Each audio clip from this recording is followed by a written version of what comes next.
Topic शिकतोय वर्णमाला किंवा मराठी व्याकरण. या मराठी व्याकरणामध्ये सगळ्यात महत्त्वाची गोष्ट लक्षात ठेवा, ह्या टॉपिकवर सगळ्या परीक्षांना प्रश्न आहेत. सगळ्या, अगदी तुमच्या पाचवीच्या स्कॉलरशिप, आपलं तुमच्या मंथन स्कॉलरशिप, त्यानंतर तलाठी, पोलीस भरती, आर्मी, या सगळ्या परीक्षांना याच्यावर प्रश्न असतात. एमपीएससी ला सुद्धा या प्रकरणावर हमखास 2 मार्काचा प्रश्न येतो. सो त्याच्यामुळे हे प्रकरण एकदम व्यवस्थित करून ठेवा. कळलं का? तर बघा, सगळ्यात पहिले आपण बघणार आहोत मराठीमध्ये वर्णमाला. वर्णमाला म्हणजे काय? तर बघा, तोंडावाटे निघणाऱ्या मूलध्वनींना वर्ण म्हणतात. म्हणजे आपण जो आवाज काढतो त्या आवाजाला काहीतरी अर्थ असतो. त्या अर्थपूर्ण आवाजाला आपण काय म्हणतो? ज्या काही ध्वनी आहेत त्या ध्वनींना किंवा चिन्हांना आपण काय म्हणत असतो? अक्षर म्हणत असतो. आणि मराठी भाषेत एकूण 50 वर्ण आहे. किती? 50 वर्ण. या वर्णांच्या मालिकेलाच वर्णमाला किंवा मुळाक्षरे म्हणतात. वर्णांचे एकूण 3 प्रकार आहे. पहिला प्रकार बघा, या ठिकाणी तुम्हाला दिसेल स्वर, दुसरा आहे स्वरादी, तिसरा आहे व्यंजन. स्वर, स्वरादी आणि व्यंजन 3 प्रकार लक्षात ठेवायचे. मग स्वर कशाला म्हणायचं? तर ज्या वर्णांचा उच्चार कंठातील कोणत्याही अवयवाची साह्य न घेता होतो त्या वर्णांना स्वर म्हटलं जातं. आणि वर्णांमुळे स्वर हे पूर्ण उच्चाराची मानले जातात. ज्या वर्णांचा उच्चार दुसऱ्या वर्णांच्या मध्ये शिवाय स्वतंत्रपणे होतो त्याला स्वर म्हटलं जातं. व्याख्या वेगवेगळ्या आहे. फक्त एवढं लक्षात ठेवा की ज्या वर्णांचा उच्चार करण्यास सुरुवात केल्यापासून ते शेवटपर्यंत एकसारखा जो निर्माण होतो त्या सगळ्यांना स्वर म्हणतात. मग आपल्याला आता तुम्ही जर बघितले असेल तर आता 14 खडी आलेली आहे. तुम्हाला माहिती असेल की 14 खडीमध्ये एकूण किती स्वर आहेत? तर एकूण 14 स्वर आहेत. लक्षात ठेवा. इंग्लिश मिडियमला असले तरी मराठी व्याकरण सारखंच आहे. मराठी व्याकरणात काही जास्त बदल नाही. थोडासा उलटा तुमच्या शाळेचा अभ्यासापेक्षा थोडा डीप अभ्यास शिकवेल मी तुम्हाला. आलं का लक्षात? तुमचा जो काही अभ्यास आहे ना त्याच्यापेक्षा मी थोडासा डीप मध्ये घेईल, म्हणजे जास्त घेईल. कळलं का? हो. काय लक्षात ठेवा. तर मराठी भाषेमध्ये बघा, अ, आ, इ, उ, ऊ, ऋ, लू, ए, ऐ, ओ, आ, ऑ आणि औ असे एकूण 14 स्वर आहे. किती? 14. आलं लक्षात? हम्म. किती स्वर सांगितले मी तुम्हाला? 14. देर आर टोटल 14 स्वरच म्हणतात मराठी ना. त्याच्यानंतर बघा, सगळ्यांना हे माहिती का? क क मध्ये काय कोणता स्वर असतो माहिती का तुम्हाला? हा अ असतो मिसळलेला. तेव्हा त्या क मध्ये जेव्हा अ मिसळतो ना तेव्हा तो क असा लिहितात तुम्ही. क मध्ये ज्यावेळेस आ मिसळतात त्यावेळेस त्याचा का होतो. क मध्ये ई मिसळतात त्यावेळेस त्याची पहिली वेलांटी होती. ज्यावेळेस क मध्ये ही दुसरी ई मिसळतात त्यावेळेस त्याची दुसरी वेलांटी होती. आता पहिली वेलांटी आणि दुसऱ्या वेलांटीत काय फरक आहे हे काही तुम्हाला कोणी शिकवलं नसेल, पण मी शिकवून देतो. लक्ष द्या आता माझ्याकडे. याला ऱ्हस्व आणि दीर्घ स्वर म्हणतात. आता ऱ्हस्व आणि दीर्घ म्हणजे काय? तर ज्यामध्ये उच्चार कमी होतो त्याला ऱ्हस्व म्हटलं जातं, आणि ज्याचा उच्चार लांबट होतो त्याला दीर्घ म्हणतात. समजा उदाहरणार्थ तुम्हाला 2 शब्द वाचायला देतो. तुम्ही पहिला शब्द वाचा. काय आहे? वाचा. उखळ. उखळ. आता उखळ. हा वाचा. आता हा वाचा.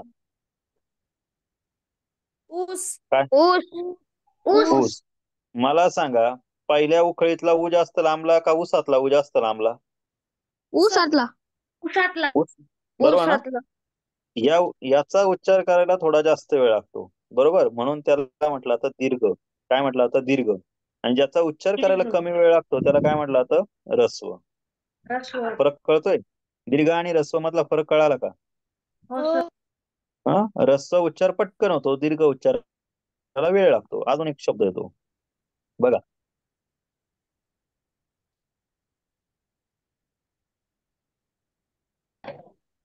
किती किती. आणि काकी. काकी. काकी. पहिला की मध्ये काय झालं? पटकन उच्चारला. पण हो. काकीचा की थोडा लांबला का नाही? काकी. हो. हो. बरोबर ना? उच्चार करायला हो. कमी वेळ कुठे लागला? किती. किती मध्ये. किती मध्ये लागला ना. म्हणून याला ऱ्हस्व वेलांटी आणि याला दीर्घ वेलांटी म्हटलं जातं. कळलं का? हो. हा, सेम तसंच उकारामध्ये पण आहे. उकारामध्ये पण बघा, जर समजा शब्द घेतला कुमार, बरोबर, आणि आता याचा कोचा काय देऊ तुम्हाला? दुसरी वेलांटी असणार काय रे? एखादा शब्द सांगा रे. खून. कुमार. हा, खून. हे बघा, खून आणि हा खून शब्द आणि पुढे घालतो. हा, कुमारातला कू पटकन उच्चारतो, खू मध्ये थोडासा लांब होतो का नाही? मार. सारखे शब्द घेऊ आपण, बघा लवकर लक्ष येणार आहे. सांगा बरं, मला जरा आठवत नाही एखादा, ज्याला पहिला उकार आहे आणि दुसरा उकार आहे, सेम शब्द, माहिती कोणाला? एखादा शब्द सांगा बरं, तुम्हाला माहित असेल असा.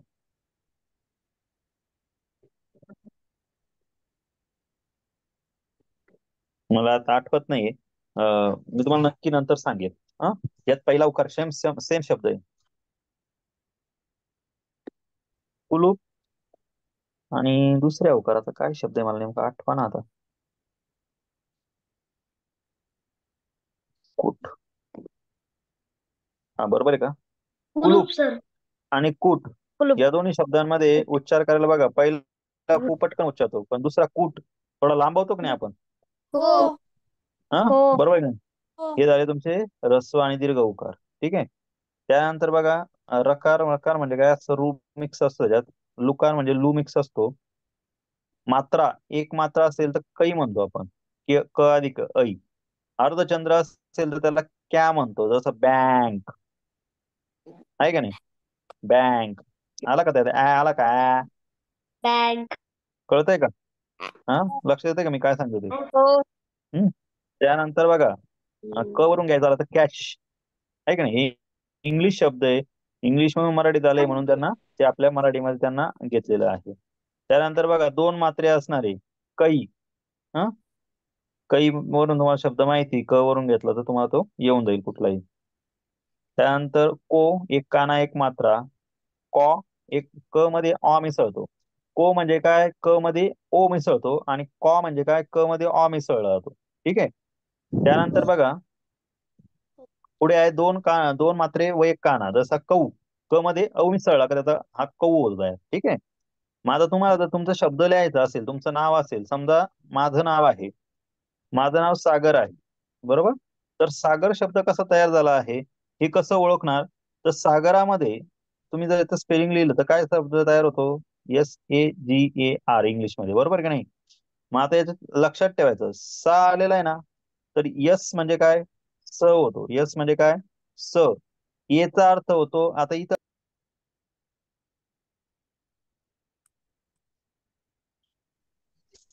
काय होईल? आ होईल. काय होईल? आ. जी म्हणजे काय?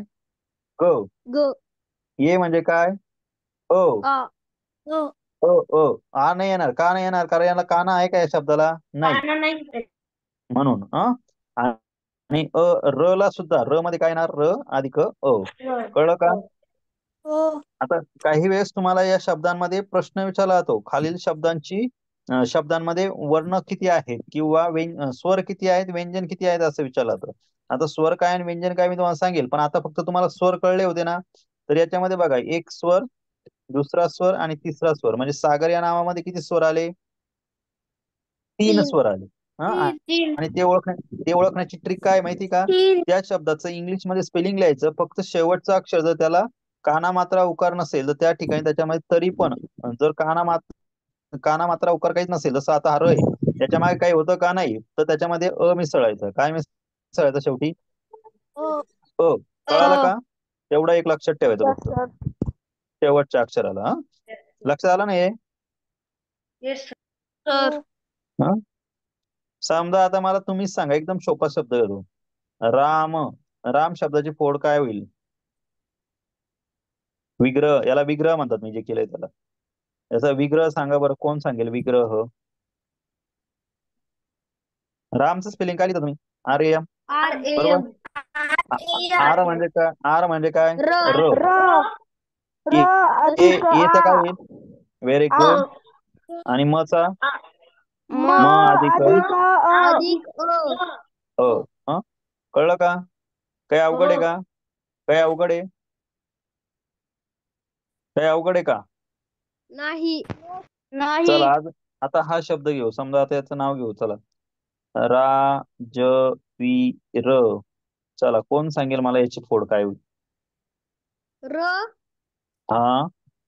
आ प्लस हा. आ. हा. प्लस ज. ज. हा. अ. प्लस अ. हा. व. व. हम्म. Plus E. वी. कोणता ई वी. वापरायचा? हा ई वापरणार की हा ई वापरणार? दुसरा मोठा ई दुसरं. लक्षात ठेवा, ई प्लस र फक्त र का? र मध्ये तुम्हाला मी सांगितलं एक अक्षर आलं का त्याच्यामध्ये? कळालं का? आता प्रत्येकाने स्वतःचा शब्द तयार करून बघा, स्वतःचा उच्चार तुम्हाला असा जमला पाहिजे. ठीक आहे. मी जसं राजवीरचं सांगितलं तसं समजा आता हा सोहम आहे, सोहम कसा शब्द तयार होईल? सोहमचं स्पेलिंग काय लिहितात? SOHAM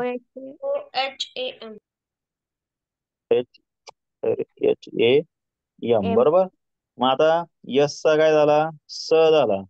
आता हा ओ जो आहे, ओचा अर्थ काय करणार ते सांगा. झाला, ओच टाकायचा, बाकी काही डोकं नाही लावायचं. ना येसचा काय होतो? ह. त्याच्यानंतर अ अधिक म अधिक आणि लक्षात ठेवा, या प्रत्येक याच्या खाली जी रेष ओढली जाते अशी, तुम्ही पाहिलं असेल मी स च्या खाली अशी एक रेष ओढतोय, ही रेष याचा अर्थ त्या शब्दामध्ये स्वर मिसळलेला नाही. कळलं का? त्या शब्दामध्ये काय मिसळलेलं नाही? स्वर मिसळलेला नाही. कळतंय का? हो सर. ठीक आहे. आता प्रत्येकाला स्वतःच्या नावाची फोड करता येईल ना? हा, चला. प्रतीक शब्द, प्रतीक शब्द कसा तयार झालाय कोण सांगेल मला? पटकन. अधिक र र प्लस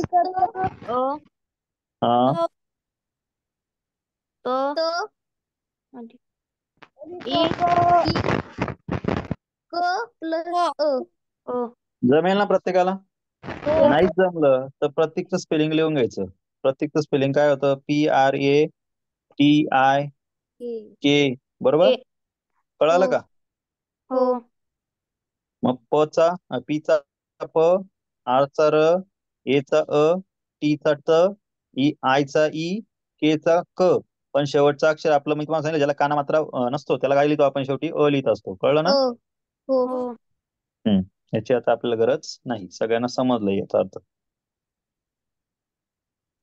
मग आता पहिला बघा, याच्यावरून याचे काही प्रकार पडतात. पहिला, स्वरूपावरून त्याचे 3 प्रकार आहे: ऱ्हस्व, दीर्घ आणि संयुक्त स्वर. ऱ्हस्व म्हणजे काय तुम्हाला मी सांगितलं, ज्याचा उच्चार करायला कमी वेळ लागतो ते ऱ्हस्व स्वर, ज्याचा उच्चार करायला जास्त लागतो तो दीर्घ स्वर, आणि ज्याचा संयुक्त स्वर म्हणजे काय?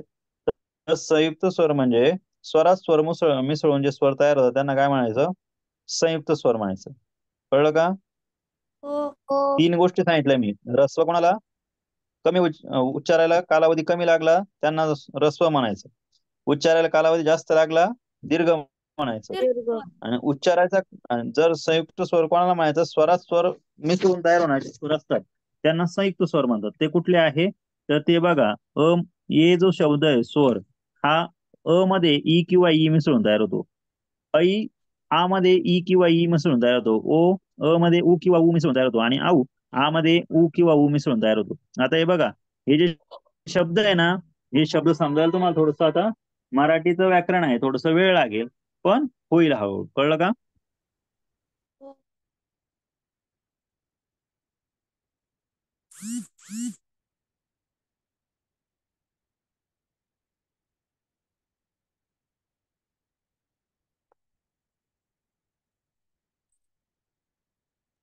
लक्ष येतंय का? हा, आता यामध्ये बघा, ऱ्हस्व स्वर तुम्हाला कळले ना? सांगायची काही गरज नाही ना? व्याख्या कळाली? व्याख्या कळाली? बघा, याच्यामध्ये ऱ्हस्व स्वर कमी वेळ, दीर्घ स्वर जास्त वेळ, एवढं लक्षात ठेवलं तरी सफिशियंट आहे. आणि संयुक्त स्वर काय? स्वरामध्ये स्वर मिसळून तयार होतो. कळालं का? त्याच्यानंतर बघा, स्वराचे उच्चारानुसार सुद्धा 2 प्रकार आहे. उच्चारानुसार म्हणजे काय? उच्चाराच्या स्थानानुसार, उच्चार स्थान कुठून आहे, स्वर कुठून उच्चारला जातो. जसं बघा, अ आणि आ यांचा उच्चार बघा तोंडातील एकाच ठिकाणी होतो. उच्चार करून बघायचा, त्याशिवाय प्रॅक्टिकल करून बघायचं. मी ज्या गोष्टी सांगतो ना, ज्या पद्धतीने सांगतो त्याच पद्धतीने करायचं. प्रत्येकाने तोंडात बोलायचं ते शब्द, तर कळेल, नाही तर कळणार नाही. लक्षात ठेवा. बघा, अ आणि आ उच्चारा, मनात नका उच्चार, तोंडातून आवाज येऊ द्या. केला का? केला का? बघा, जिथून अ उच्चारला तिथून आ उच्चारला का तुम्ही? आता उ उच्चारून पहा. उ जिथून उच्चारला तिथं दोन्ही पण उ उच्चारले जातात का? ओ आणि ई ई ए ए ए आणि आई हे सगळे उच्चारून बघा. हे सगळे एकाच ठिकाणी उच्चारले जातात. एकाच म्हणजे काय, यांची जोडी आहे. कळलं का? नवरा बायको सारखे म्हटलं तरी चालेल, हजबंड वाईफ आहे. हा, एकाच ठिकाणी राहतात, एकाच घरात. ठीक आहे. आता बघा, विजातीय स्वर. विजातीय स्वर म्हणजे काय, यांचं एकमेकांशी अजिबात पटत नाही, ते वेगवेगळ्या ठिकाणी राहतात. भिन्न उच्चार स्थानापासून उच्चारल्या जाणाऱ्या स्वरांना काय म्हणायचं? विजातीय स्वर. जसं बघा, अ च्या सोबत तुम्ही ई उच्चारा, एकच स्थान एक उच्चाराचं नाही नाही. अ च्या बरोबर ऐ उच्चारा, आहे का एकाच ठिकाणी? नाही नाही ना. मग तुम्ही नाही कुठलाही स्वर घेतला, समजा अ च्या सोबत कुठलेही इतर स्वर उच्चारले ज्यांचं स्वराचं स्थान वेगवेगळं आहे, तर त्यांना काय म्हणायचं? विजातीय स्वर. काय म्हणायचं? विजातीय स्वर. विजातीय म्हणजे काय?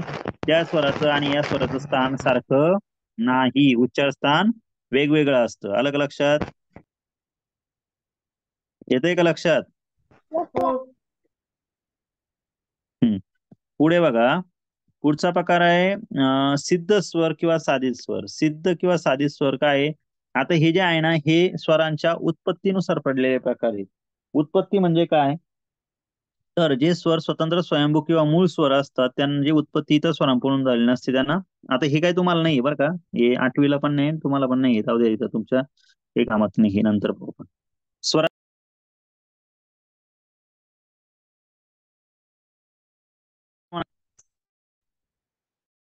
ठीक आहे.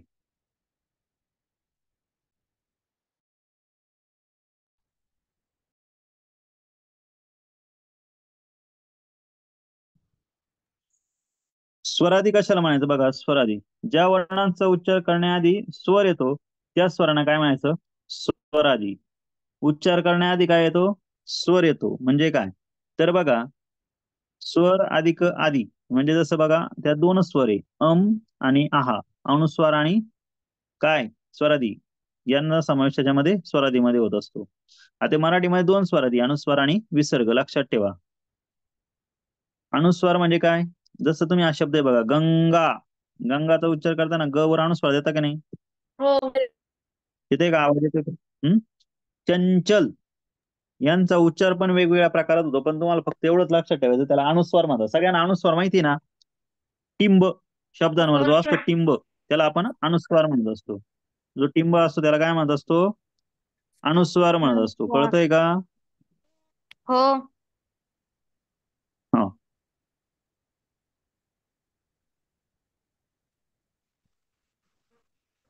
हो सर.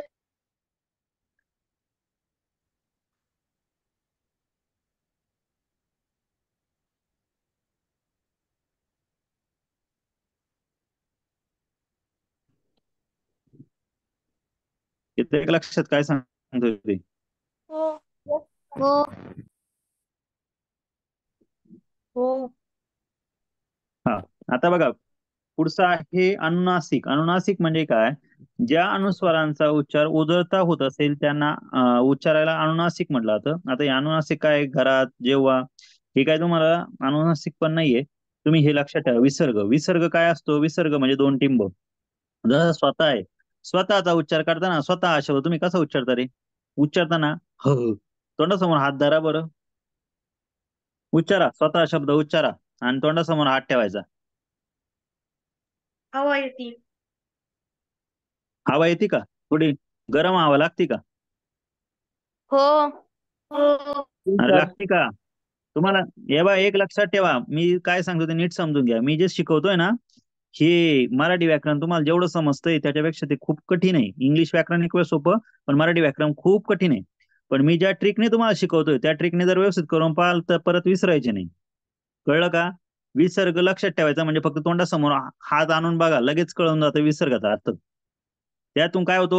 हवा बाहेर पडते तोंडातून, त्याचा उच्चार ह सारखा होतो, म्हणून त्याला विसर्ग म्हटलं जातं. कळलं का? दुःख शब्द उच्चारा तोंडासमोर हात धरून. काय झालं? अरे काही झालं का? हो काय फरक वाटला? काय फरक वाटला तुम्हाला? सांगा पटकन. रितिका, काय वाटलं तुला?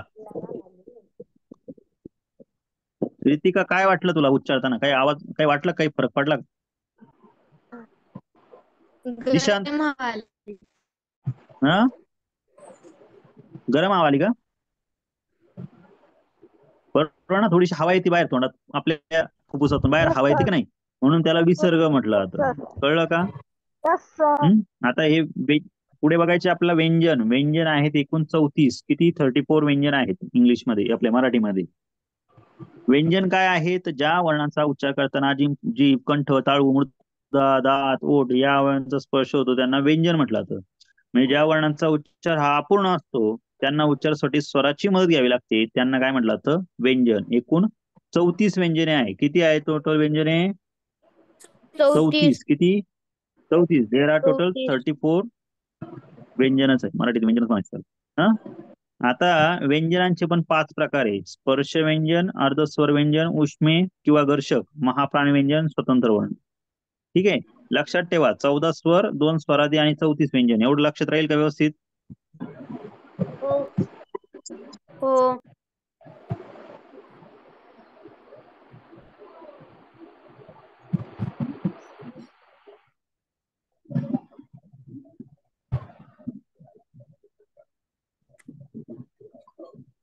कळतंय का?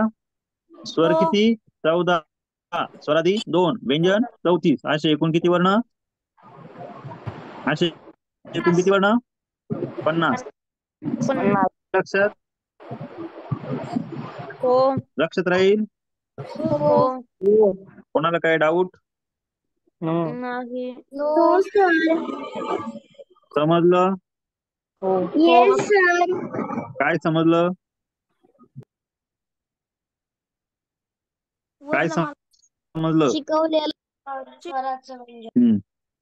आता याचे स्पर्श व्यंजन म्हणजे काय? तर बघा, वर्णमालिकेतील क पासून म पर्यंतच्या वर्णांचा उच्चार होत असताना तोंडातील जीभ, कंठ, तालू, मुर्दा, दात, ओठ इत्यादी अवयवांशी स्पर्श होतो म्हणून त्याला स्पर्श व्यंजन म्हटलं जातं. सगळ्यात महत्वाचं.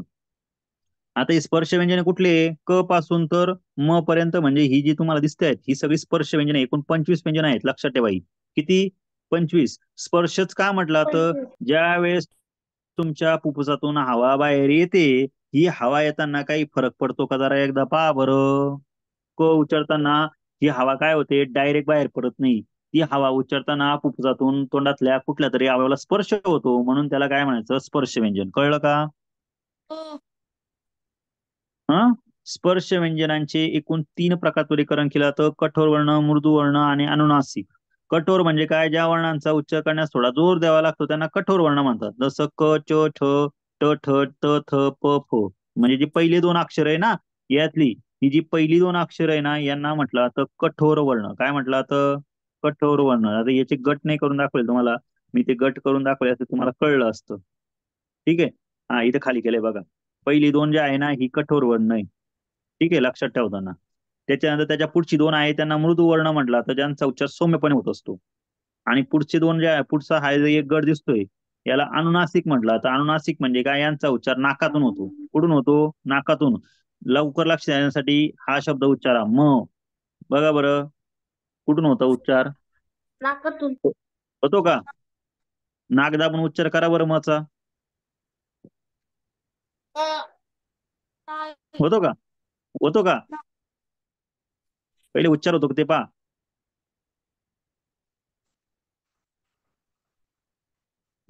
नाक दाबायचं, मारा मा. कसं वाटतं नाकामध्ये? छान वाटतं ना? अरे होतो का? प्रॅक्टिकल करायला लावलंय मी तुम्हाला, प्रॅक्टिकल. हा, नाकात काही व्हायब्रेशन होतं का? अरे होतं का? नाक व्हायब्रेट होतं का? सायलेंट मोडवर नाही ना सगळे? कोणाचं कोणाचं नाक व्हायब्रेट झालं? झालं ना? बाकीचे काही कामाचे नाही, काही करून नाही पाहिलं त्यांनी. अरे अरे बाकीच्यांचं नाक काय सर्दी जाम झालंय काय? No sir. हे नाही बघा, सर. यांच्यातलं हे कुठलेही 5 वर्ण घेतले तर यांचा उच्चार नाकातून होतो म्हणून त्याला अनुनासिक म्हणतात. लक्षात ठेवा. मृदू व्यंजन का म्हणतात? कारण यांचा उच्चार थोडा सौम्यपणे होतो. आणि यांना कठोर व्यंजन का म्हणतात? त्यांचा उच्चार थोडासा कठोर होतो, म्हणून त्यांना कठोर व्यंजन म्हणतात. आलं का लक्षात? हा. त्याच्या पुढचा पार्ट म्हणजे अर्धस्वर किंवा व्यंजन. अर्धस्वर म्हणजे काय? ज्या वर्णांचा व्यंजनांचा उच्चार स्वरांसारखा होतो त्यांना अर्धस्वर म्हणतात. म्हणजे कसं बघा, य र ल व हे 4 स्वर आहे आपले, हे व्यंजन आहेत. यांचा उच्चार इ रु लू आणि उ या स्वरांच्या उच्चारासारखा होतो. म्हणजे काय? तुम्ही य चा उच्चार करा आणि ई चा उच्चार करा, बघा बरं एकाच ठिकाणून होतो का? होतो का? त्यानंतर र चा उच्चार करा आणि रू चा उच्चार करून बघा, यांचा उच्चार पण एकाच ठिकाणी होतो का? बघा. हा, लगेच जाणवेल तुम्हाला. ल आणि लू चा उच्चार करा, एकाच ठिकाणी होतो का? होतो ना? आणि व चा उच्चार करा आणि उ चा उच्चार करा, कोणताही उ वापरा, बघा उच्चाराचं स्थान बदललं का? नाही ना? नाही. त्यांना काय म्हणायचं? अर्धस्वर व्यंजन. काय म्हणायचं? अर्धस्वर व्यंजन. कळालं का? त्याच्यानंतर जे पुढचे आहे उष्मे किंवा घर्षक. उष्मे किंवा घर्षक म्हणजे काय? ज्या वर्णाचा उच्चार करताना घर्षणामुळे उष्णता निर्माण होते त्यांना उष्मे किंवा घर्षक म्हटलं जातं. याच्यात 3 स्वर आहे, श, श आणि स. तोंडासमोर हात धरा, लगेच कळेल की यातून आपल्या फुफ्फुसातून लगेच हवा बाहेर धडकते. का बरं येते का?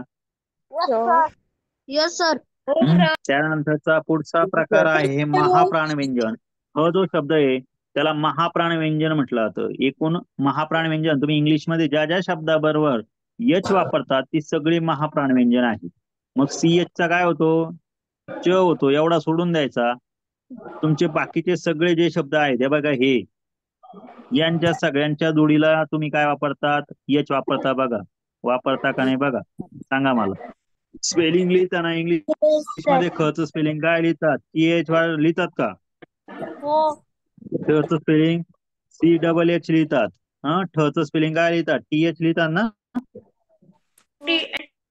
अरे लिहितात का? हं?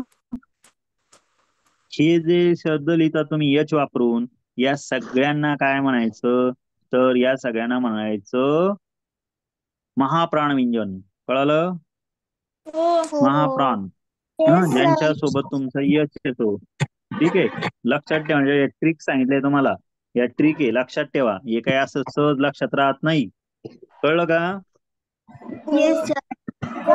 मुख्य महाप्राण विचारला तर ह लक्षात ठेवायचा आणि एकूण महाप्राण व्यंजन विचारले तर लक्षात ठेवायचं त्याचं उत्तर आहे 14. किती?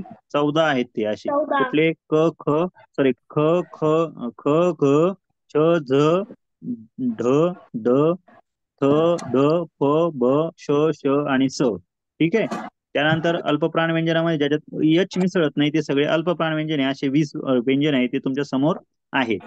ठीक आहे. त्यानंतर बघा, स्वतंत्र व्यंजन. ळ जो आहे, ळ ला स्वतंत्र व्यंजन म्हटलं जातं.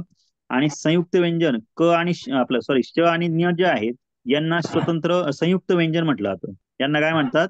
संयुक्त व्यंजन. का म्हणतात? कारण हे जोडाक्षरासारखे येतात.